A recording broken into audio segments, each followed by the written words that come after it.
Hello, Empowered Woman. Welcome to this episode of the Empowered Woman podcast. Today, I want to both share about an amazing experience I got to have earlier this week. I sang the national anthem at a Denver Nuggets game. And also talk about how I prepare myself mentally and emotionally for these big moments and how you can become a sought-after speaker and personality, and hey, singer too if you want, as well. Welcome back to the Empowered Woman podcast, the #1 show on personal growth, visibility, and profit for women entrepreneurs. If you're wanting to start believing in yourself, giving yourself permission to succeed, and let your voice be heard to make an impact in the world as an entrepreneur, this is the place for you. I am so glad that you're here. My name is Marta Spurk, and I'm your host, triplet mom, woman empowerment coach, and all things motivation extraordinaire. Welcome again, and let's dive into today's episode. Oh my goodness, lamb sakes alive. You guys, I did it.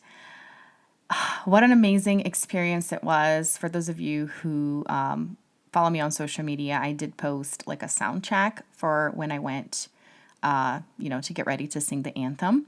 And I do want to share a little bit how I got this opportunity and then how I psych myself up. Because it is nerve-wracking, I'm not going to lie. And this applies to speaking, right? Any capacity when you're performing or getting in front of people. And then talk about you and your business, and speaking opportunities and putting yourself out there and really becoming a personality. Because at this point, I recognize that I am a public figure. My husband shared the little clip with some of his friends that are like diehard Nuggets fans. And they were like, wait, so Marta's famous now. And I mean, in some capacity, I have done TV segments and stuff. But, things are growing. Things are reaching a different level in my business. And they have been incrementally through the years. And that's why I want to be sharing more the feelings behind it. Because, I keep it real. I don't just say, yeah, I went there and I did it. It's never like that, friend. There's lots of thoughts and emotions that come about. And you know me.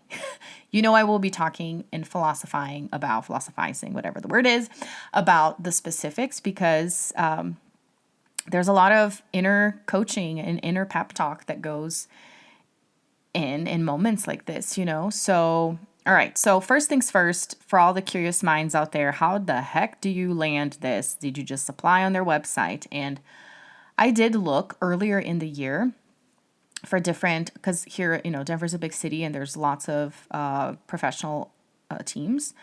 So I did look and I sent out some emails. I sent out the YouTube link for my playlist that I have 3 official performances for the national anthem. And this is something that I really love. I love the United States. I love being a U.S. citizen. I love this country. I love everything that it represents. And I know that there are people out there that have, that wonder, you're Brazilian, what the heck? But it's part of my story. And that's something you can read in my book or listen to in the Audible version, which, by the way, I have some exciting stuff coming up in the next week or so. Regarding my book, I will be doing a free Kindle campaign. So if you haven't gotten the book yet, this is your chance to get it. I'll talk more about it soon, but I'm getting ahead of myself here. Anyway, so this whole thing with the national anthem really started. So I guess I'll backtrack a little for those of you who are interested. When I was doing my master's as an international student at the University of Colorado, Denver, they sent out an email to students saying, we are taking auditions if you want to perform the national anthem at commencement. And I believe it was like maybe I think it was my final year. And that was something that I had always dreamed of. I remember one of the first times that I actually listened to a official performance of a celebrity was when I was downloading stuff on, what was the name of that? Napster. Do you guys remember Napster? Oh my gosh, dating myself here. And I downloaded a version of National Anthem by LeAnn Rimes, and I loved it. I was like, oh my gosh, this is such a beautiful anthem that you can make into a performance like this, because admittedly, the Brazilian National Anthem is more of marching band style. You can't add all the riffs and all the things like you can with the national anthem, with the American national anthem. And the Brazilian national anthem is so much longer. There's like 2 parts to it. Usually you only sing the first part. Anyway, so I was in love. I was like, this is amazing. I love this. And so when this popped up by the university, I was like, I want to audition, even though I was not a citizen at the time, but I practiced. I went in the auditorium. I was super nervous, but I did it. Like, this is me, friends. Like, I've been doing this and thinking like this and having these desires from a young age. So this was, I want to say, 11 years ago, at least. 11 years ago, I did this. Okay. So that was the first thing, 11 years ago. And then when I moved back to the US in 2016, started my business, yada, yada, yada, always, having singing in the back of my mind, even though I wasn't singing in church anymore or doing anything specific. I've been listening to the country station. I love country. I love all kinds of music, but my Leanne Rhymes reference there gave me away. Listening to a country station, local country station called KYGO 98.5. I actually have had the morning show host, one of the morning show hosts here on the show. Her name is Tracy Dixon. So if you go way back a couple years ago, I had her on the show and she's awesome. So they were doing a contest for the National Astern Stock Show. Maybe you remember that I was blasting this all over social media, asking people to vote for me. And I did win, and I got to sing the national anthem. So this was my first official big event at a rodeo, at a pro rodeo. It was actually a pink rodeo. I forget how many people are there. I think there's probably 6,000 people in that arena, something crazy like that. So it was huge. It was an amazing experience. Then because of that, one of my friends, who's also a triplet mom, actually, at the time she was working in the arts and events center for a town here in Colorado called Superior. And she reached out and she said, hey, can we hire you to sing the national anthem for our 4th of July parade coming up? And I was like, sure, yes, I would do it for free. But if you want to hire me, yes. And, back in the day, I didn't even know how much to charge or what to do, but I did, and it was amazing. So that's another video that I got on there. Then last year, every time as summer approaches and 4th of July approaches, I'm like, I'm going to put out a call out there and say, does anybody know of any events that needs somebody to perform the national anthem? And I put it out on Facebook, and one of my friends, so this is all connections. You see the importance of relationships, and I promise there will be a segue into business into this for this. I posted on Facebook saying, hey, does anybody know of any events? And a friend of mine who is a chaplain and prays with racers at the Colorado National Speedway commented and said, we do races every single Saturday, and they sing the national anthem at every one of those. Happy to give you the contact and see if they can find you a spot. Sure. There was it. That was it. I contacted them and I sang twice last year. So this year I did the same thing. I was like, I'm going to contact them, see if they want to book me ahead of time. I went and I already sang there this year. And then I thought, why not? Now that I have these videos of me on a playlist, I can contact the Nuggets, the Broncos, the Rockies, the Avalanche, the Mammoth, different sports teams. And I did send out several emails. I did receive responses from them saying, hey, yeah, we usually do it with sponsors. We already have our people, but we'll keep your information in file for the future. I never heard from the Nuggets. But that was that. I'm doing my business. I'm doing my stuff, and it is what it is. Then, one of these days, as I was leaving to go sing at the Colorado National Speedway, my husband tells my one of my neighbors, hey, we're off to do this. My wife sings, and then we get free tickets. So that's what we're doing. Awesome. I didn't even know he said that. A few weeks later, this said neighbor approaches me in my driveway and says, hey, would you like to sing the national anthem at a Denver Nuggets game? What? What are you talking about? Yes. And he said, well, my very good friend is the person that books talent and performances for the Denver Nuggets. I will put you in touch with her, and she will have you send an audition video, and then we'll go from there. I record the video, send it to the lady. I want to say 2 minutes after I sent the video, the link within the email, she responds and said, I like your voice. I will be getting in touch once season's about to start. This was over this last summer. So a few weeks ago, she calls me and she says, hey, can you come October 10th? And that's that. So, okay, that's the part of the story. That's how you figure out how I got there. So then she says, you need to come out 2 hours prior to do sound check. And I'm like, oh my gosh, that's such a long time. But now that I went there, I understand why. Because it's a preparation. I mean, think about every single game. It's like a wedding. All the stuff that they need to prepare so that the masses of people can come in. There's so much coordination that goes into play. So you have to be there super early while the players are practicing. So can you freaking imagine the rush? Because I've been to several games in the past. We've got like 10 packs. We don't have season tickets, but we've been going to games since I moved out here in 2010. Okay. And we've sat pretty close. I have never sat by the court. My husband has when he went with friends that had season tickets. And so to get in that close and to see the players practicing, it was the Nuggets and the Phoenix Suns, it's like, wow, it's insane. You're already like, wow. And the music is blasting super loud as they're practicing. It was crazy. And then, so I did the sound check, which meant I sang the national anthem with the players practicing right behind me. It's crazy. And that helped me calm my nerves so much. It was really, really special. And one of the players came out and fist bumped my 3 kids because the kids got to go as well. It was really, really special. But now here's the part of mentally preparing, because countdown of the 2 hours. And I feel like that helped me a lot to be in that space for the entire 2 hours until I had to go up. It's not like I came home and I had to do it, which is usually the case with other stuff, I got to kind of, get the groove on, get the vibe on, watch the players run in and do the whole intro. And there's a bunch of stuff that happens until the lights go down, they dim the lights.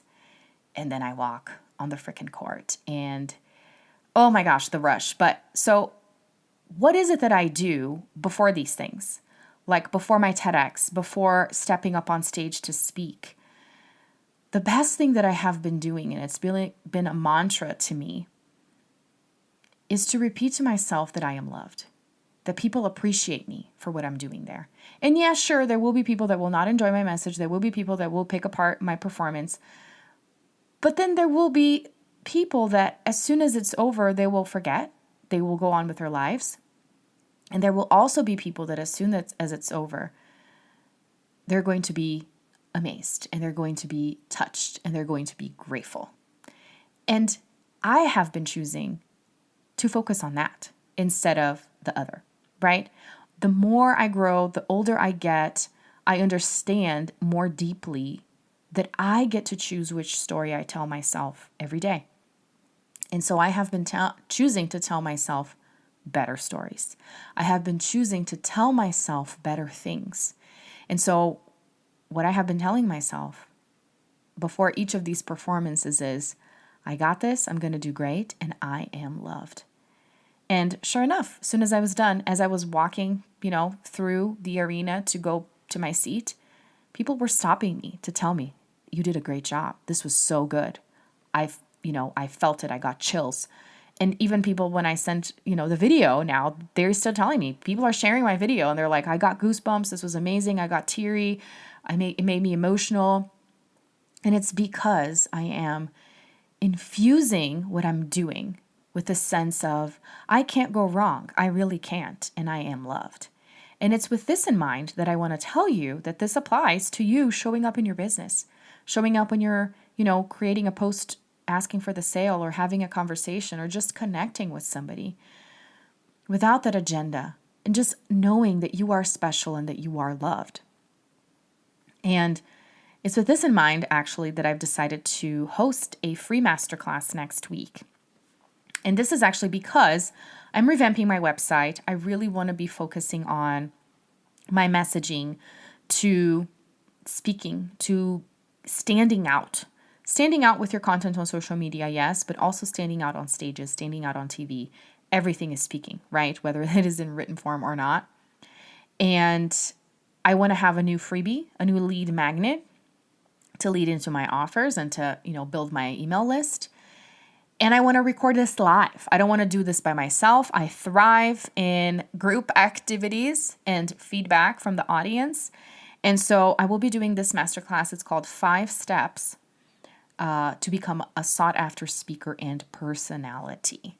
And more than ever, I feel extremely qualified to do this with all of the things that I have been doing. And I think this national anthem was a cherry on top right now. And so I'm doing this live. So if you want to be there live with me, interact with me, ask questions at the end, I would love for you to participate. It's going to be October 19th, so next Wednesday at noon Mountain Time. But if not, you can still sign up and you'll get the replay because, like I said, my vision for this is to have it be an evergreen thing. So it doesn't matter if you can't make it live. But if you can make it live, then you're going to be a part of the recording of this, and it's going to be on my website afterwards, on my homepage, because I am working with a web designer, super excited to use my new shots that I had done in the retreat that I had with my amazing clients and members of the Empowered Woman School. And so just to close it off, I wanted to say there are so many more opportunities out there for you to share your gift and talents and bless people. You just need to become aware of them, right? And go after them. And this is what my vision is moving forward, is to help women find these opportunities. And then understand the power of empowerment, of you telling yourself better stories and saying, people need what I have to say. These outlets, they literally need speakers to be on TEDx. Otherwise, there is no event. TV needs experts to share advice and tips because otherwise there's no material and there are no segments. People need people to sing national anthem at sporting events. So I can put myself out there and I'll make it happen. You see, so this is the empowerment piece, is connecting the awareness with the empowerment. They need what I have, right? There's opportunities out there and they need me. And finally, the transformation piece, the transforming of your mind, of your mindset into understanding that as you keep showing up, more opportunities are going to happen. More people are going to know your name, right? More people are going to connect with you or connect you with other people because you're making yourself seen. How would this neighbor ever refer me to his friend if I wasn't already doing it and if my husband hadn't told him? Do you see what I mean? Like, it's this ripple effect. So, and this is part of everything that I do, is the transformation of your mindset into understanding that it may not happen tomorrow, but everything builds on itself, right? It's all stepping stones, and we're not here for the destination. We're here for the journey. Thanks so much for tuning in today. I hope you enjoyed the tale of how I got to sing the national anthem at the Denver Nuggets game. But more importantly, understanding the mindset behind it, right? Telling yourself better stories. And if you're wanting to become a sought after speaker and personality, understanding that you can. Literally, it doesn't take being a unicorn. I know sometimes people think I am a unicorn. I am not. I'm just going after things. And I'll be sharing more on that. In fact, 5 steps on my upcoming masterclass. You can sign up. The link is in the show notes. Until next time, bye.